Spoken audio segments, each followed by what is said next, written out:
여러분들 궁금한 게 생기면 제일 먼저 뭐 하십니까? 아무것도 안 하십니까? 대개 보면 이제 컴퓨터나 전화기에서 구글 해서 딱 쳐놓죠. 어쩔 때는 제가 그래 심심해서 된장 맛있게 끓이기를 한번 쳐봤어요. 그래서 된장 맛있게 끓이는 방법으로 저한테 물어보시면 돼요.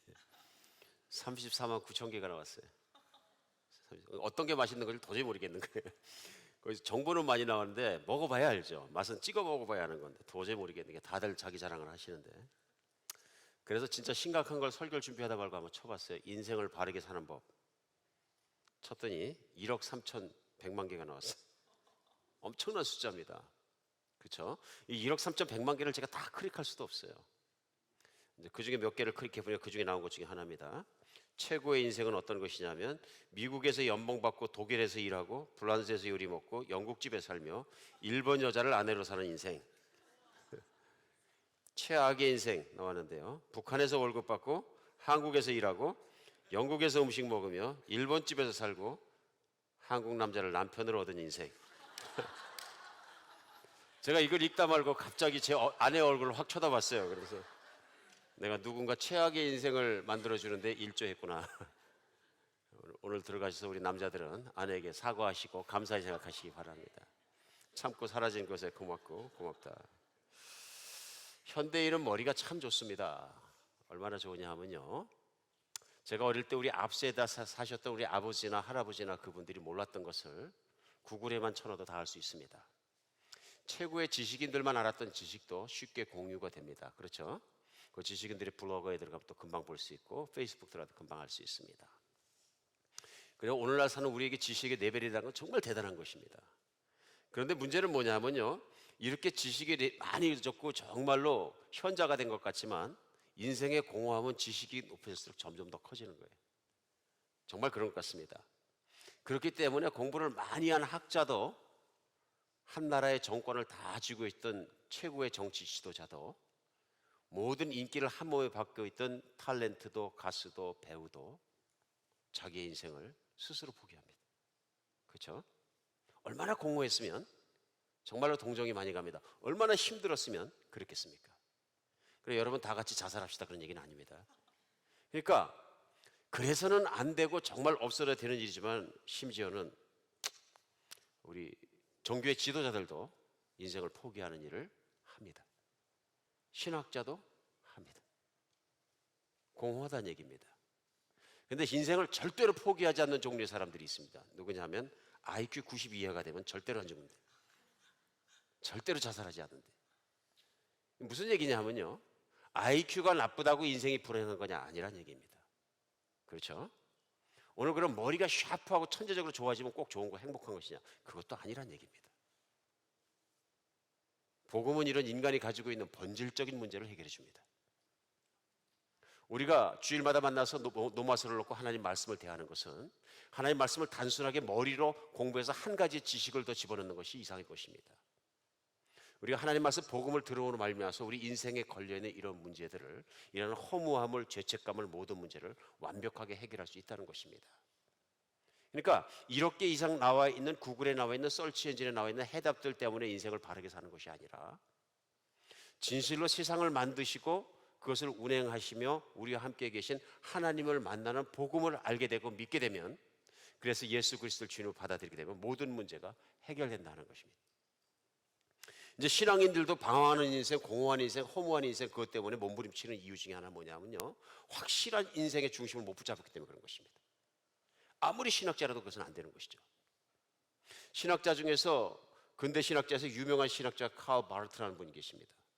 이분이 왜 또 유명하고 중요하냐 하면요, 지난 세기에 유럽에서 르네상스가 일어나고 인문주의 사회과학이 일어나고 모든 게 일어나고 인간 중심의 철학과 신학과 모든 게 일어나면서 심지어는 신학교에서도 수많은 인간 중심의 신학이 일어나가지고 인간의 머리로 하나님을 이해할 수 있고 파악할 수 있다는 중심적인 생각이 신학에 파고 들어가서 자유주의 신학이라고 생겼습니다.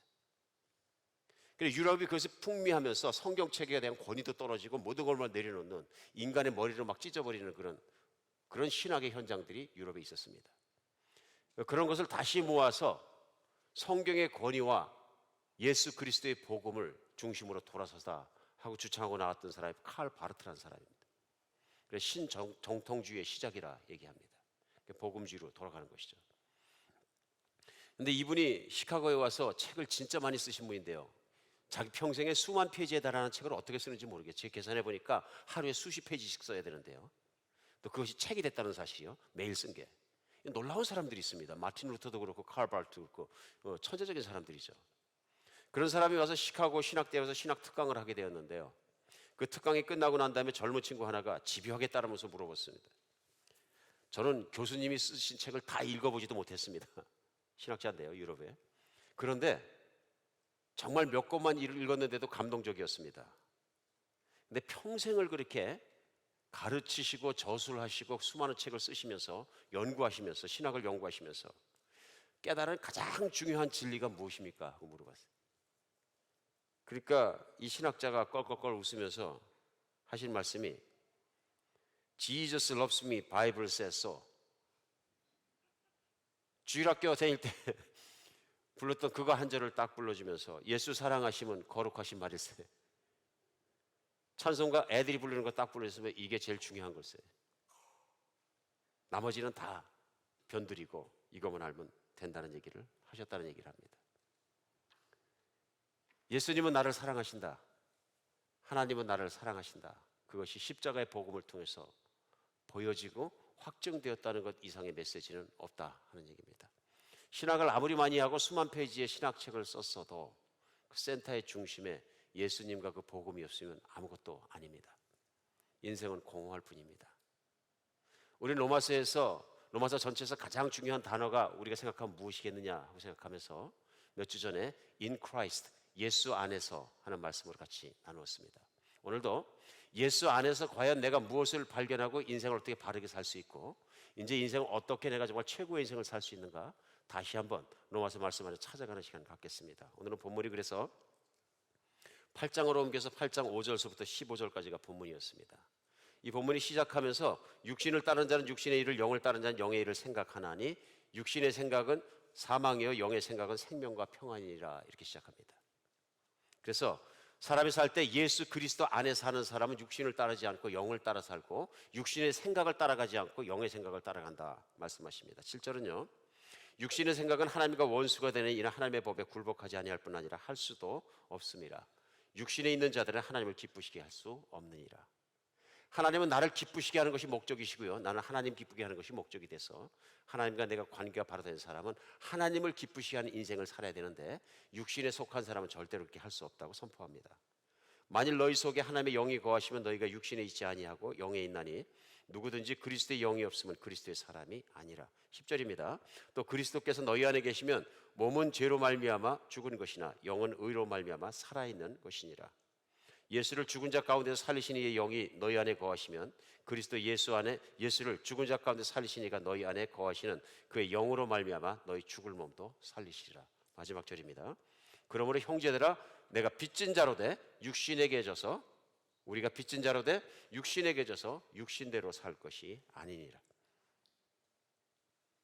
우리 지난주에 로마서 7장 말씀 나누면서 8장 1, 2절까지 넘어왔는데요. 우리 7장 나누면서 7장 마지막 부분에서 특별히 7장 24절에 사도 바울이 고백하는 것까지 같이 나눴습니다. 그게 뭐냐면 오호라 나는 공고한 존재로 하면서 고백하는 것입니다. 그가 공고한 존재라고 고백하는 이유는 내 마음속에 있는 거룩한 뜻을 따라서 거룩한 삶을 살려고 노력해 본 거예요. 그런데 실패하는 거예요. 그래서 실패하는 자신의 모습을 보면서 너무너무 비참한 거예요. 그러면서 내뱉은 고백의 말이 뭐냐면 오호라 나는 공고한 사람이로다. 이 사망의 늪에서 누가 나를 구해내랴. 그래서 같이 말씀 나눴습니다. 여러분과 저도 신앙생활하면서 이런 고백을 충분히 할 수 있다. 왜냐하면 실패를 하기 때문에. 우리 신앙생활에서 하나님 말씀 따라서 거룩하게 살다가 실패할 수 있다는 것입니다. 근데 문제는 그 뒷절인 25절에 바로 사도 바울이 찬양을 하는 것입니다. 우리 주 예수 그리스도로 말미암아 하나님께 감사하리다. 그런즉 내 마음으로 하나님의 법을 육신으로는 죄의 법을 섬기노라 하면서 하나님을 찬양하고 기뻐하는 거예요. 근데 이것이 왜 이렇게 한 절만에 바뀌었느냐 하는 것이 그 다음 절 넘어가면서 8장 첫 절부터 해결이 됩니다. 그래서 8장은 1절에서 어떻게 시작하면요. 그러므로, 그러니까 앞절하고 또 7장하고 관계가 있다는 얘기죠. 그러므로 이제 그리스도 예수 안에 있는 자에게는 결코 정죄함이 없나니 이는 그리스도 예수 안에 있는 생명의 성령의 법이 죄와 사망의 법에서 너를 해방하였습니다. 여기서 중요한 게 있습니다. 1절에 보면 그러므로 이제 그리스도 예수 안에 있는 자에게는 어디예요? 예수 안에 있는 in Christ. 예수 밖에서는 이루어질 수 없는 것인데요. 그러므로 예수 안에 있는 자, 예수 안에 있다는 얘기는 예수님을 나의 주님으로 받아들이고 구원자로 받아들이고 예수님을 따라 살고 그 예수님의 영이 내 안에 있고 내가 예수 안에 있고 내가 아버지 안에 있는 것을 믿고 받아들이고 그러한 상태에서 살아가는 사람은 결코 정죄함이 없고 예수 안에 있는 어디예요? 내 안에 있는 예수 안에 있는 생명의 성령의 부 죄와 사망의 법에서 너를 해방했다고 선포하는 거예요. 굉장히 중요한 거죠. 이거 왜 중요하냐면요. 내가 복을 받는 이유는 내가 예수 안에 있기 때문에 그런 거예요. 믿으십니까? 내가 복을 받는 이유는 내가 예수님을 믿고 예수 안에 있기 때문에 예수 안에 있는 예수님의 십자가의 죽으심과 보혈의 피 흘리심이 내 죄를 깨끗하게 하고 3일 만에 그 예수님을 죽음 가운데 살리신 하나님의 은혜와 능력과 영광이 또 부활이 영원한 생명이 내 안에 있다는 것이죠. 그렇죠? 이게 내 안에 있고 이제는 그런 하나님의 풍요하신 사랑 그 아들을 아끼지 않고 주신 하나님 아버지의 사랑을 예수 안에 있기 때문에 내가 누리는 하나님의 자녀가 되었다는 것이죠. 그러니까 내가 복 없는 사람, 박복한 사람에서 복 있는 사람으로 변하는 건 내 노력이 아니라 내가 예수님을 받아들이고 예수 안에 있기 때문에 가능해진 것이다. 이것이 믿음입니다. 믿으십니까? 자, 이렇게 생각해 보니까 내가 노력하다 실패하는데 내가 예수 안에 있다는 분명한 정체성을 갖고 살면 성공할 수 있다는 얘기예요. 그럼 이 말씀 갖고 생각해 보니까 가만히 생각해 보면 오늘 본문 말씀 생각해 보면 무슨 생각이 그러면 나는 모든 복을 다 받았으니까 뭐 할 일이 아무것도 없네. 그렇지 않습니까? 그리스도인은 아무것도 안 해도 되는 겁니까? 그냥 가만히 수동적인 삶을 살고 가만히 있으면 되는 겁니까? 나머지는 하나님 예수님께서 다 해주시니까. 여러분 어떻게 생각하십니까? 예수님 안에 있다는 것은 아무 일도 할 필요가 없는 겁니까? 우리 이거 정말 중요한 겁니다. 여러분 예수님 안에 있다는 게 얼마나 큰 복인지는 모릅니다. 그렇죠? 대단한 복입니다. 왜냐하면 예수님 안에 있기 때문에 그 예수님을 아낌없이 내어줄 만큼 사랑하시는 하나님의 사랑이 나한테 있는 거예요. 예를 들어서 얼마나 복이 되는가 설명해 보겠습니다. 제가 여러분 한 분 한 분 저에게도 24시간을 눈을 떼지 않고서 나를 갖다가 지키고 보호하고 따라다니는 천사가 있다 그러면 위로가 되십니까? 되죠? 한순간도 눈 띄지 않고 항상 보호하고 인간보다 능력이 있는 천사가 있다 그러면 얼마나 그 위로가 됩니까? 가끔 영화도 나오잖아요.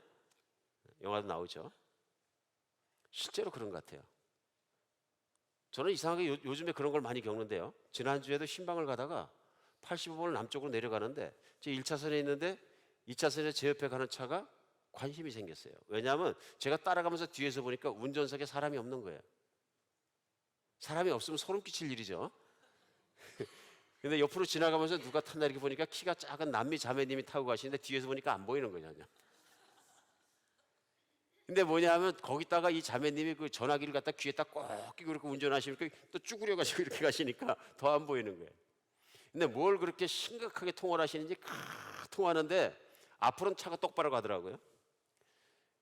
차를 운전하면서 전화하시는 분이야 수도 없이 받지만은 그날은 이상하게 그 자매님을 쓱 지나가는데 제 마음속에 이 자매가 오늘 오전 내로 사고 날 것 같다. 그리고 제가 패스를 하는데 빨리 패스해야지 나한테 와서 부딪힐 것 같다는 생각. 얼른 지나갔어요.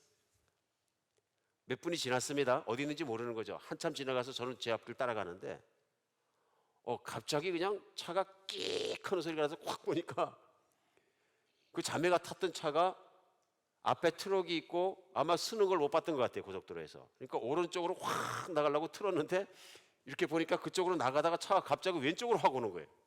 제 차 있는 쪽으로 확 와가지고 뭐 정확하게 제 차에 부딪히 제 차선으로 훅 들어오는 거예요. 이게 0.000 몇 초 만에 다 일어난 일이죠. 자기는 오른쪽으로 하는데 차가 왼쪽으로 오는 건 눈길에 있을 때처럼 자기는 브레이크를 다 밟고 바퀴가 안 움직이니까 왼쪽으로 밀리는 반대쪽으로 밀리는 거예요. 바퀴를 꺾어 놓으니까. 이건 자기가 어떻게 할 수 있는 일이 아니에요. 불가항력이죠. 그 자매도 확 들어오는데 옆에 앉았던 사모가 악하고 소리를 지르고 저 그 순간에 왼쪽이 보였다는 거죠. 0.00 몇 초 만에. 왼쪽 사이드가 보이고 차가 보이는데 총알같이 차가 오는 거예요. 근데 간격이 조금 보이는 거예요. 그래 그 빠른 순간에 어떻게 차를 꺾었는데 자매의 차가 밀고 들어오면서 제 차선으로 들어오고 저는 중간 차선으로 가서 고속으로 달리던 SUV 차선을 그냥 뚫고 들어갔는데 정말 머리카락 하나에서 옆에 있는 총알처럼 슝 지나가는 거예요. 그래서 저는 피해가지고 보니까 하나도 스크래치 단 거 앞에 가 있고요. 이게 0.001초도 아니죠? 0.00 몇 초 만에 다 일어난 사건이죠. 이건 순발력 이상의 것입니다. 지나가고 나서 사모가 콕 생각하더니 왜 이런 일이 자꾸 일어나? 그러면서 하나님의 도움 없이는 어찌 살겠느냐? 그렇죠? 하나님의 도움 없이는 어찌 살겠느냐? 여러분 천사 하나가 나를 지켜준다 해도 위안이 많이 돼요. 돼요 안 돼요? 엄청나게 위안이 됩니다. 그런데 예수 안에 있다는 얘기는 하나님께서 나를 목숨 걸고 지키신다니. 믿으십니까? 믿음이는 하나님이 살아계시고 나를 지키신다는 분명한 믿음이 있는 거죠. 오늘 이런 하나님께서 나를 지키시면 나는 할 일이 아무것도 없느냐 그런 얘기입니다.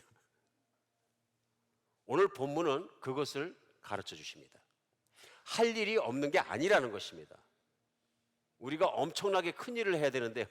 그 큰 일이 뭐냐면은 성령을 따라가는 일. 내가 거룩하려고 노력해지는 것이 아니라 내가 성령님을 따라가려고 노력하는 것입니다.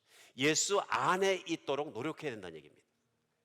그래서 오늘 본문 5절은 시작할 때 육신을 따른 자는 육신의 일을, 영을 따른 자는 영의 일을 생각하니 육신의 생각은 사망이요 영의 생각은 생명과 평안이라. 인생을 살아가면서 사람은 자기가 무엇을 추구하느냐에 따라서 그것을 생각하게 되어 있고요. 자기가 생각하는 것을 따라가게 되어 있습니다. 맞습니까? 그러니까 내가 예수 안에 지속적으로 거하기 위해서 우리가 필요한 것은 뭐냐면은 항상 성령의 뜻을 따라가야 되는 거예요. 그리고 우리 인생에 무엇을 추구하고 있는지를 항상 점검해야 되는 것이고요. 항상 노력하지 않으면 어떻게 돼요? 예수 밖으로 튀어나가는 거예요. 나는 분명히 예수님을 믿는 사람은 고백은 있는데 나의 삶과 생각과 모든 걸 보면은 예수 밖에 있는 사람의 삶을 사는 거예요. 이해하시겠죠?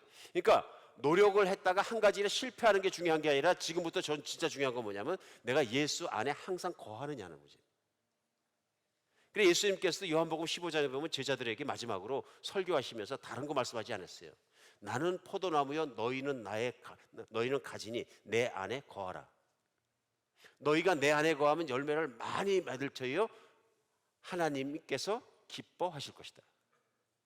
그러니까 인생을 살면서 열매를 많이 맺고 가장 성공할 수 있는 길은 뭐냐면 예수 안에 거하는 거예요. 오늘 로마서 8장은 예수님 안에 거하는 것이 무엇인지 이거 인생의 방법을 클리어하게 우리 가르쳐 주는 거예요.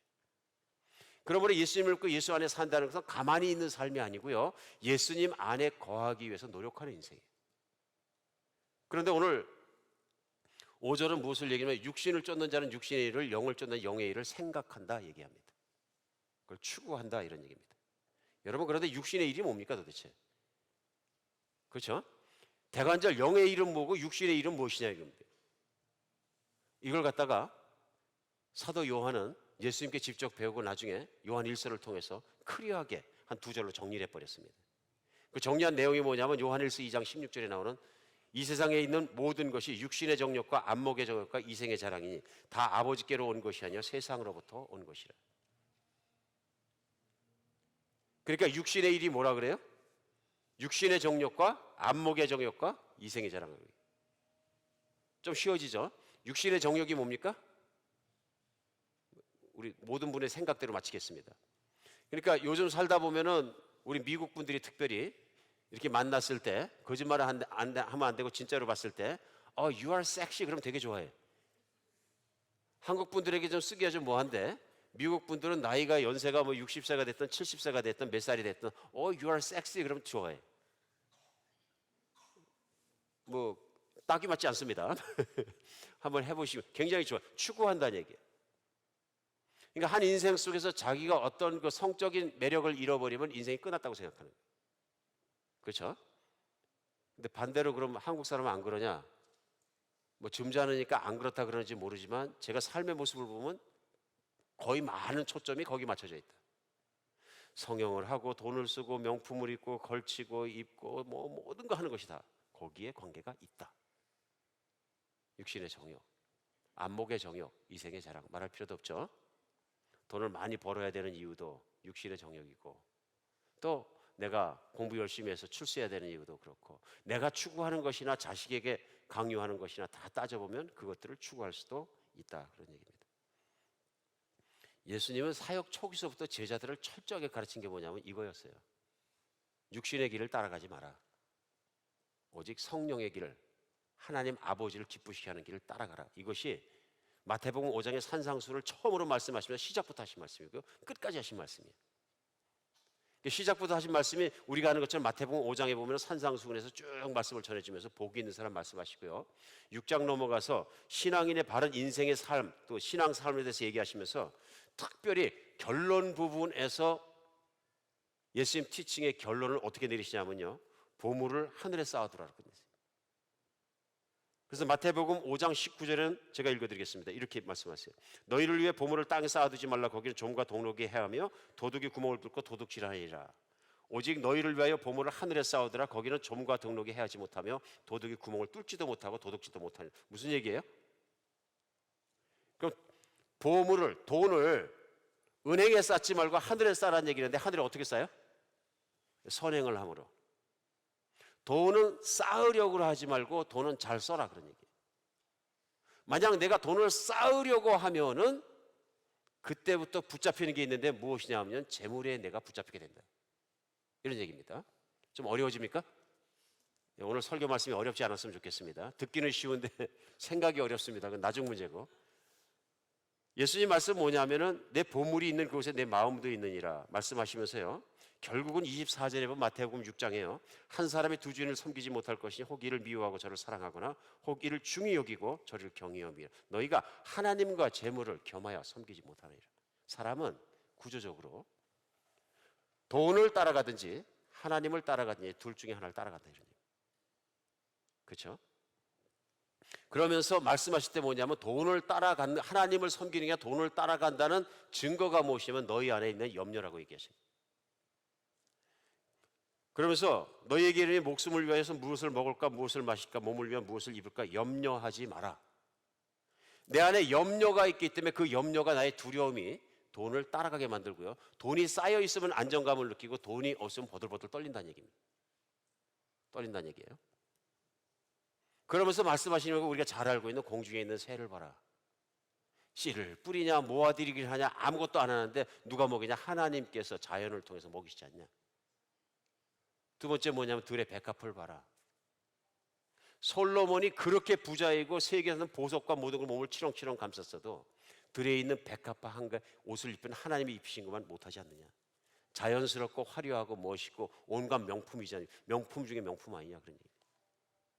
그런데 인생을 살면서 왜 명품을 입으려고 힘쓰고 명품을 살려고 그러고 명품을 타려고 그러고 명품 하우스가 있고 나를 스스로 감싼 것으로 명품을 만들려고 그래갖고 너를 졸작을 만드느냐 하는 얘기입니다. 쉬운 얘기죠, 사실은. 쉬운 얘기입니다. 그래서 염려하지 말라고 말씀하시면서 염려함으로 바꾼 게 하나도 없다. 그러면서 결론 부분에 들어가서 말씀하십니다. 6장 31절에 보면 그러므로 염려하여 이르기를 무엇을 먹을까, 무엇을 마실까, 무엇을 입을까 하지 마라. 이는 다 이방인이 구하는 것이라 너희 하늘 아버지께서 이 모든 것이 너에게 있어야 할 줄을 아시느니라. 너희는 먼저 그의 나라와 그의 의를 구하라. 그리하면 이 모든 것이 너에게 더하시리라. 무엇을 먹을지 무엇을 입을지 하늘에 계신 아버지께서 안다 하는 얘기입니다.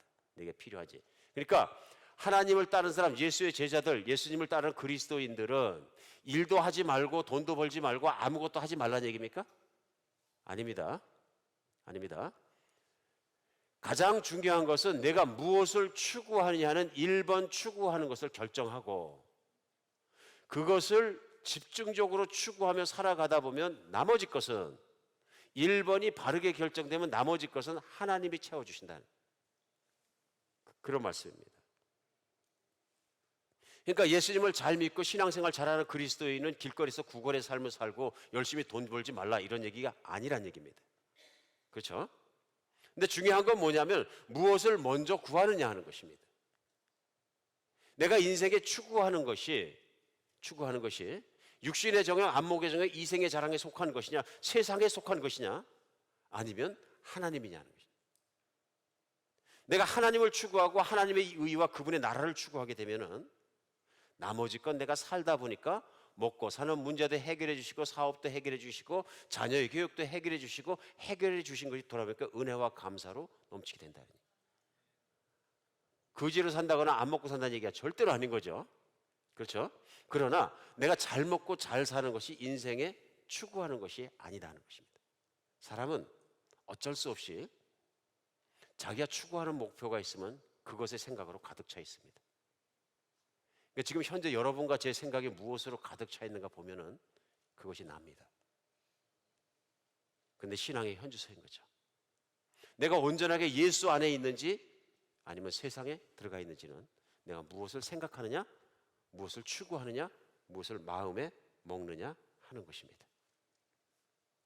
그러면서 오늘 본문은 8절에요.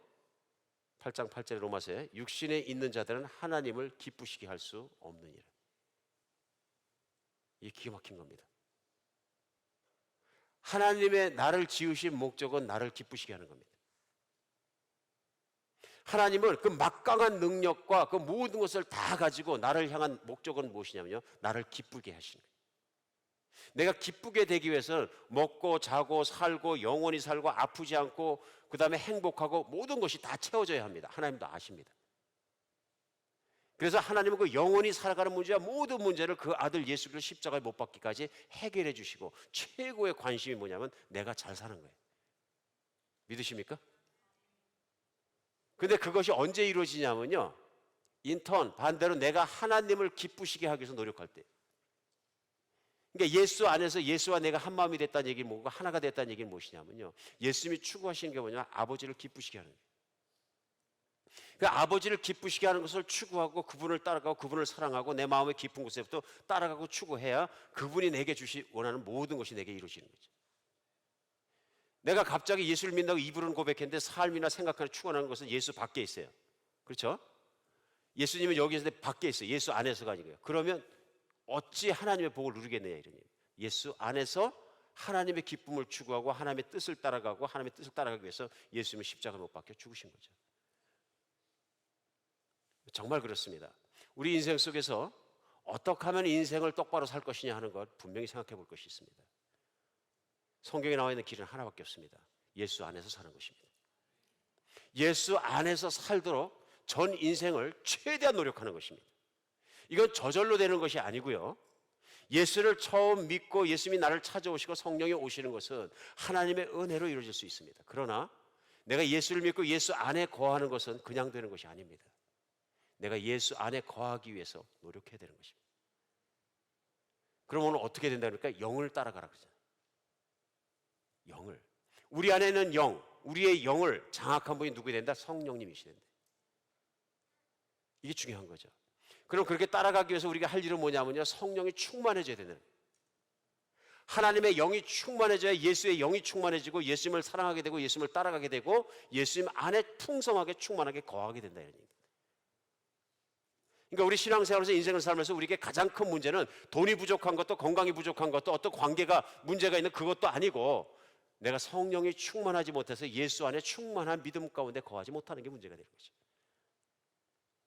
성품도 마찬가지예요. 내가 거룩에 이르는 성품으로 변하지 못하는 것, 이기심을 빠져나가지 못하는 것, 속이 계속 좁아지는 것, 이 모든 문제점들은 왜냐하면 내가 예수 안에 거하지 못하기 때문입니다.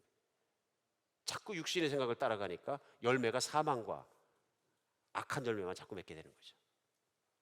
그러므로 내가 선한 열매 하나를 맺으려고 노력하는 것보다 중요한 건 뭐냐면 성령 충만해지고 예수 안에 거하기 위해서 노력하는 게 중요하다는 얘기입니다.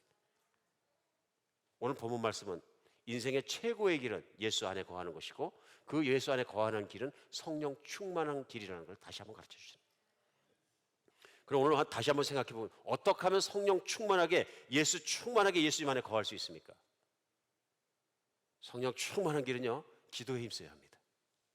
성령 충만함은 내게서 생기는 것이 아니라 기도할 때 하나님이 주시는 겁니다. 믿으십니까? 이것은 왜 그러냐면 성경에 보면 사도행전에 보면요, 성령이 충만하게 임하면서 끊임없이 성령을 주시는 모습들이 나옵니다. 그래서 예수님이 승천하시고 사도들에게 가장 중요했다는 건 뭐냐면 성령의 충만함을 받는 것이었어요. 그래 우리가 하는 것처럼 예수님의 당부하신 말씀도 꼼짝하지 말고 성령의 충만함이 입히기까지는 여기서 기도하고 있어라. 그러니까 모든 성도들이 다락방에 올라가서 전혀 기도에 어떻게 해요? 힘쓰니라. 기도가 저절로 되는 거예요? 힘써야 되는 겁니까? 힘써야 되는 거예요. 기도는 힘써야 되는 거예요. 그러니까 어떤 분이 기도는 노동이다. 우리 개신교 목사님입니다마는 성공회에서 신부님이라 부르기 때문에 강원도 산골에 들어가서 사역하시면서 많은 분들에게 영향을 끼친 대천덕 신부라고 계세요. 거기에 사람들이 찾아오면 거기에서 강원도 계시면서 사역하시고 제자 훈련을 하시고 또 상담도 하시고 이렇게 하면서 그리스도의 사람들을 양육하는 일을 평생 하셨는데 거기 가면 써붙여 있다 그래요. 기도는 노동이다. 기도는 노동이다. 거기서 일주일 내내 밥 가꾸는 일하고 농사 짓는 일하고 힘써서 기도하는 일하고 저절로 회복되는 거죠. 기도원이 별건가요? 하나님 생각하고 하나님 기도하고 그러다 보면 회복되는 거죠. 여러분, 하나님과 우리를 묶어주는 끈이 기도입니다. 신앙인의 참된 모습은 뭐냐면 기도하는 모습이에요. 우리 기도할 때 하나님과 내가 묶여 있는 거죠. 그러니까 내가 기도할 때 하나님이 들으시고 하나님의 보좌가 움직여지는 것이죠. 그리고 기도할 때 우리가 거룩해지고요. 기도할 때 인생에 있는 모든 문제가 해결되는 거죠. 그렇기 때문에 초대교인들이 항상 힘썼던 것도 기도입니다. 여러분 한번 사도행전 쭉 읽으면서 보세요. 뭘 했나? 일이 생길 때마다 좋은 일이든 나쁜 일이든 기도했어요. 나쁜 일과 위기가 닥쳤을 때도 심지어는 리더였던 베드로 사도와 요한 사도가 잡혀 들어갔을 때 그들이 한 일이 뭐냐면 문을 걸어 잠그고 기도한 거예요. 밤에 새도록 기도한 거예요. 무슨 일이 있을 때도 기도한 거예요. 마찬가지로 예루살렘에 있는 교회만 그런 게 아니라 사도행전 13장에 보면 안디옥에 생겼던 다민족 교회도 똑같아요. 그래서 13장에서 안디옥 교회에 대해 설명하면서 열자마자 뭐부터 나오냐면요. 13장 2절에는 주를 섬겨 금식할 때 이렇게 나옵니다. 시작이. 주가 누구냐면 예수님이죠. 예수님을 섬기는데 어떻게 했다고요? 금식했다고요. 여러분 금식이 중요한 겁니까? 기도가 중요한 겁니까? 사실 금식했다는 게 금식 기도할 때죠. 밥 안 먹고 기도 안 하면 뭐예요? 다이어트예요. 의미가 없는 거예요. 다이어트예요. 그 다음에 그렇게 다이어트하고 밥 안 먹고 살 빼면 그 다음에 요요가 오고 살 더 찌죠. 근데 여기서 금식이라는 건 금식 기도했다는 얘기예요. 왜 금식하는 거예요? 간단합니다. 내가 생명을 걸 만큼 하나님 앞에 심각하다는 얘기예요. 그리고 내가 가장 필요한 인간의 기본적인 욕구인 음식을 내려놓을 만큼 하나님께 기도하는 것이 훨씬 더 중요하다니. 하나님을 인정하는 인간의 가장 숭고한 행위 중에 하나가 금식하는 겁니다. 동물은 금식하지 않습니다. 신앙이 어린 사람도 금식하지 않습니다. 그렇죠? 저는 신앙이 어린 사람이 금식하는 거 못 봤어요. 하나님에 대한 간절한 마음이 있으니까 금식하는 것입니다. 금식해서 기도할 때 성령이 이르시되 내가 불러 시키는 일을 위해 바나바와 사울을 따로 세우라 하시니 3절에는요. 이들이 금식하고 기도하고 두 사람을 안수해서 보내니라. 그러니까 사도행전에 있는 교회는 어디에 있는 교회든 본질적으로 기도하는 교회에 있어요. 본질적으로. 그러니까 신앙의 기본은 뭐냐면 기도예요. 기도가 차가워지면 신앙도 차가워진 것이고요. 기도가 뜨거워지면 신앙도 뜨거워진 거예요. 기도가 뜸해지면 성령 충만도 소멸돼 가고 있는 것이고요. 기도가 계속적으로 뜨거워지면 성령이 충만해지고 있는 거예요. 간단한 거죠. 이거 뭐 예수님 말씀 통해서도 금방 알 수 있습니다. 뭐냐면 마태복음 21장 13절에 보면은 성전을 들어가셨는데 성전 안에서 이런 말씀하셨어요. 그들에게 이르시되 기록된 바 내 집은 기도하는 집이라 일컬음을 받으리라 하였거늘 너희는 강도의 소굴을 만드는도다. 예수님이 성전 들어가셔 보니까 기도하는 사람은 없고 거기에 보니까 맨 양과 비둘기와 동물들과 돈 바꾸는 사람과 이런 사람만 있는 거예요. 왜 그래요? 거기에 있는 성전에 있던 제사장과 모든 사람들이 그런 상인들로부터 코미션을 받았거든요. 그러니까 그런 상인들이 들어올 수 없는데 그런 상인들까지 성전 안에 다 불러가지고 장사를 하게 한 거예요. 그러니까 지금 종교인들의 관심이 돈에만 있는 거예요. 그러다 보니까 실제로 그 지역에 있는 사람, 이스라엘 사람들이 기도하고 기도를 일으키고 같이 기도하는 관심보다는 그거에 대한 관심이 훨씬 더 커진 거예요. 제가 이번에 유럽을 여행하면서 저녁에 집회가 끝나든지 오전에 집회가 끝나면 꼭 낮에 가는 데가 있어요. 우리 성도님들이, 집사님들이, 장로님들이 꼭 저를 어디 데려가면 교회들이 가시. 거기는 500년 이상 보면 중세 교회들이 많잖아요.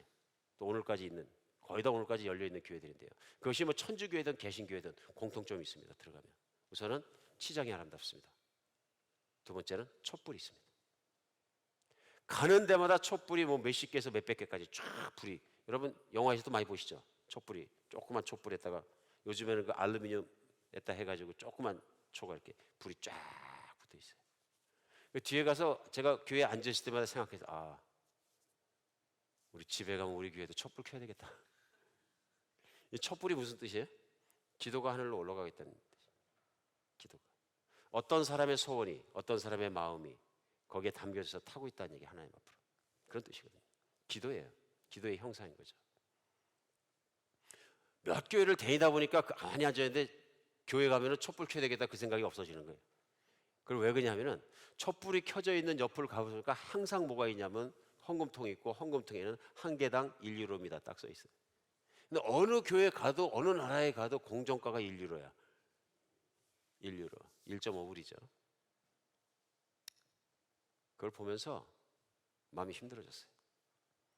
그러면서 제가 발견한 건 뭐냐면, 수많은 교회에 수많은 촛불이 타고 있는 걸 봤지만 기도하는 사람은 단 한 사람도 본 적이 없어요. 관광객은 수도 없이 왔는데, 와서 관광객들이 재미삼아서 하는지 뭐 하는지 모르겠어요. 거기다 1유로 놓고 촛불 붙여서 갔다 가요. 엎드려 기도하는 사람 한 사람도 못 봤어요. 교회는 기도하는 곳입니다. 교회는 근본이 기도하는 곳입니다. 하나님을 만나는 곳입니다. 예배도 그런 것이죠. 하나님을 만나는 곳이에요.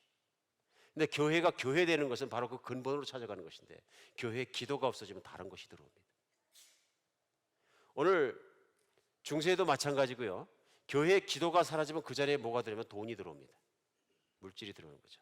그러자 부흥을 일으키기 위해서 몇몇 생각이 있는 사람들이, 신앙이 있는 사람들이 교회를 떠나서 수도원을 지었습니다.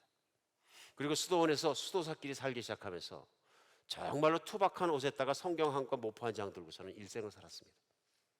그러니까 이들이 하는 일이 뭐냐, 하루 종일 기도하고 성경 읽고, 그리고 자기가 농사 짓고 먹고 살 거 한 2시간 4시간 일하는 시간 빼놓고는 기도와 성경 읽는 거에만 몰입한 거예요.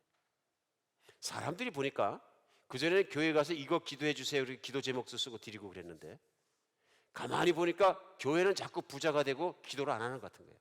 그 다음에 자연스럽게 어딜 갔냐면 수도원에 가고 수도사들에게 기도 제목과 돈을 헌금하게 돼요. 근데 정말 답답한 일이 뭐냐면요, 수도원에 돈이 들어가기 시작하니까 그 다음부터 어떻게 수도원이 나중에는 점점 불어나더니 교회보다 더 부자가 됐어요. 그래서 수도원장 자리를 또 거액을 주고 사고 팔고 하는 거예요. 이 권력의 자리가 됐어요. 그래서 수도원이 갑자기 세상으로 바뀌어버리는 거예요. 여러분, 마귀가 역사하는 것이 보이십니까? 보이시죠? 1900년도에 대한민국에서 영적인 부흥을 일으키면서 산상 기도원들이 수많은 일을 했습니다. 그렇죠? 좋은 영향을 끼쳤습니다. 하나님 앞에 금식하고 기도하고 몇 달인데 좋은 신앙의 본도를 보여줬어요. 그런데 세월이 지나가면서 그 기도원이 교세가 돼버렸어요. 우리 기도원은 이렇게 맞고 산속에다 막 5층, 6층, 10층 막 빌딩 짓고 막 난리가 나고 그렇게 하면서 갑자기 암 걸려서 죽겠어 기도받으러 간 사람 돈 먼저 헌금부터 하고 기도받으라. 이상하게 변질되는 거예요. 이상하게 변질돼요. 이건 처음 있었던 일도 아니고요. 우리 그리스도인의 문화 속에, 세계 역사 속에 끊임없이 발생되는 똑같은 패턴이에요. 쉽게 생각하겠습니다. 예수 안에 살아야 되는데, 예수 안에 살고 성령 충만한 거로 만족하고 기도가 뜨거워져야 되는데 세월이 갈수록 다른 것이 들어오기 시작합니다. 우리의 신앙도 마찬가지입니다. 기도가 뜨거워져야 되는데 그 자리에 다른 것이 자꾸 들어오기 시작합니다. 우리 신앙생활 안에 기도가 떨어지는 여러분과 제가 되었으면 좋겠습니다.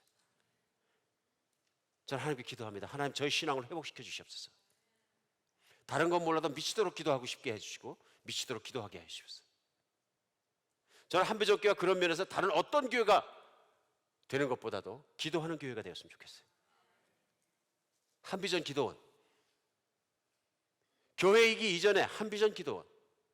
여러분 마음이 답답하고 시련하고 힘들고 깨지고 병들고 상처받고 애들 교육 실패하고 인생이 공허하고 힘들 때 어디 가십니까? 술집 가십니까? 그건 아니잖아요. 어디 가십니까? 내 차로 갑니까? 전 최소한 한비전 교회가 다른 건 몰라도 내가 힘들 때 찾아서 기도하는 곳이 되길 바랍니다. 우리 본질을 회복했으면 좋겠습니다. 아틀란타에 있는 많은 사람들이 예수를 믿는 사람이든 안 믿는 사람이든 내가 인생의 코너에 몰렸다고 생각할 때, 도움을 기대해야 된다고 생각할 때, 하나님을 만나고 싶다고 생각할 때 찾아오는 교회가 되었으면 좋겠습니다. 어느 교회처럼 촛불만 켜있고 모양만 남아있는 게 아니고 진짜로 하나님을 만나는 곳이 되었으면 좋겠습니다. 간절히 원하는 건 새벽 강단에, 새벽 기도에, 새벽 제단에 기도하는 사람이 채워지는 교회가 되었으면 좋겠습니다. 저도 기도하겠습니다. 그리고 한비전 교회 목사가 되는 것보다는 한비전 기도원에 섬기는 사람이 되는 것이 훨씬 더 영광스러운 일인 것 같습니다. 하나님께서 우리의 신앙생활 속에 기도 열심히 하는 성령 충만함 주시기를 바랍니다. 기도 열심히 하는데 성령 충만 안 하다는 건 있을 수 없는 일입니다. 성령 충만하기 때문에 기도 열심히 하는 것입니다. 사랑하는 여러분, 나의 기도 생활은 어떻습니까? 나는 가슴이 답답할 때 뭐합니까? 나는 공허할 때 뭐합니까? 나는 얼마나 기도합니까? 나는 얼마나 간절히 하나님을 찾습니까? 그것이 성령 안에 거하는 것입니다. 오늘은 정말 여러분과 제가 그렇게 되었으면 좋겠습니다. 기도하기, 열심히 기도하는데 힘써야 되고, 두 번째는 말씀 열심히 읽어야 됩니다. 말씀 열심히요. 사람이 생각을 지배하는 것은 무엇이 인풋됐느냐는 거, 인풋한 것에 대해 지배합니다. 늘 돈 버는 거, 돈 하다 보면 돈이 지배하는 건 당연한 것입니다. 우리가 아이들 키울 때 돈 앞에다 딱 보여주고 돈만 생각하라 그럽니까? 안 그럽니다. 그런데 그들의 머릿속에, 그들의 마음속에 필요한 것을 채워주지 않으면 글로 갑니다. 요즘 아이들이 가장 먼저 가려고 하는 것이 뭡니까? 게임입니다. TV입니다. 오락입니다. 육신의 정욕이에요. 어른이나 애들이나 똑같습니다, 가는 것은. 그러니까 그 아이들을 잘 키우려고 하면 우리가 노력하는 게, 너 책 읽어. 너 책 읽어. 왜 책 읽으라 그래? 나쁜 책 말고 위인전이나 그런 거 읽으면 좋잖아요. 그러니까 하루 종일 게임만 해야 하고 하루 종일 위인전을 읽어내야 하고는 정신 상태가 다른 거예요. 맞습니까? 위인의 생각과 삶과 모든 것이 나와 있기 때문에 배울 것이 있고, 그렇기 때문에 위인전을 읽으려고 그런 것이죠. 하루 종일 성경 읽은 사람하고 하루 종일 정말로 세속적인 것만 생각한 사람하고는 다를 수밖에 없는 거죠. 우리가 일 안 하고 하루 종일 성경만 읽을 수는 없으니까 최대한 하나님 말씀과 기도 가운데 붙여있을 시간을 내야 된다는 것입니다. 여러분, 다른 건 몰라도 교회 모여서 성경 통독하는 교회 되었으면 좋겠습니다. 네. 제자훈련도 금년에는 성경 공부하고 성경 읽는 것을 제가 열고 싶습니다. 오전에도 열고 밤에도 열고, 오면은 1시간이고 2시간이니까 같이 모여 앉아서 하나님 말씀 앞에 놓고 성경만 통독하고 읽는 것, 분명히 능력이 있다고 생각합니다. 능력이 있다고 생각합니다. 1년에 4번, 5번 성경을 통독하고 나면 반드시 성령 충만이 옵니다. 그러니까 깨달은 말씀 가지고 설교를 들으면서 한 줄 가지고 1년 내내 설교하는 프로파운드, 심오한 설교도 중요하지만, 그보다 중요한 것은 우리가 성경 안에 사는 것입니다. 그렇죠? 나는 성경을 사차치 읽고 한 번도 읽지 않고, 성경을 한 번도 읽지 않고 그냥 버려두고 기도도 안 하는데 성령 충만함 주시옵소서. 이건 소비주의예요. 맞습니까? 그저 어디 가서 안수 갖고 팍 넘어졌다 일어나든지 하면 충만함 받아야지, 이거 뭘 읽고 막 기도하고 그런 거 말고. 아닌 거죠. 잘못된 거죠. 그것도 엄청 잘못된 거예요. 이건 영적인 쾌락주의예요. 하나님 안에 성경은 열심을 내라고 분명히 말씀하시는 것입니다. 사랑하는 여러분, 기도와 말씀에 열심히 있는 여러분과 제가 되었으면 좋겠습니다. 진심입니다. 그리고 한비전 교회가 그런 교회 되어야 합니다. 우리 시간 날 때마다 딴 일 하지 말고 시간 날 때마다 교회 와서 기도하고 교회 열어놓겠습니다. 뭐 다 도둑질해도 괜찮아요.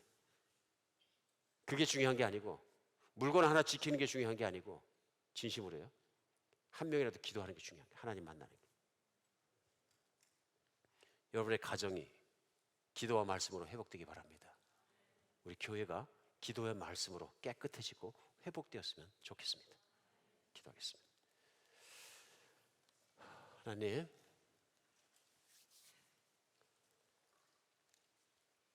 저희가 모양만 있는 그리스도인 되지 않게 도와주시옵소서. 고백은 있는데 성령 충만함은 있고, 생각은 있는데 주님을 따라가지 못하는 그리스도인이 아니고, 오직 성령이 말씀대로 쫓아갈 수 있는 성령의 충만함 주시옵소서. 저희 안에 주님을 만나는 데 대한 열심 주시고 기도에 열심 주시옵소서. 주님과 같이 보내는 시간을 간절히 바라게 하시고 기도의 자리와 기도의 시간들을 정말로 정성스럽게 주님 앞에 나갈 수 있도록 도와주시옵소서. 하나님, 기도하지 않는데, 말씀 보지 않는데 어떻게 성령 충만해지겠습니까? 하나님, 우리가 후회합니다. 회개합니다. 이제는 정말 기도하는 자리로, 말씀을 읽는 자리로 우리를 인도하여 주시고 성령 충만하게 주시어서 육신을 따르지 않고 영을 따르는 모든 주님의 기쁨이 우리 안에 이루어지게 하여 주시옵소서. 우리의 교회 안에 이루어지게 하시고 우리의 가정 안에 회복되게 하여 주시옵소서. 그리스도 예수 이름으로 기도합니다.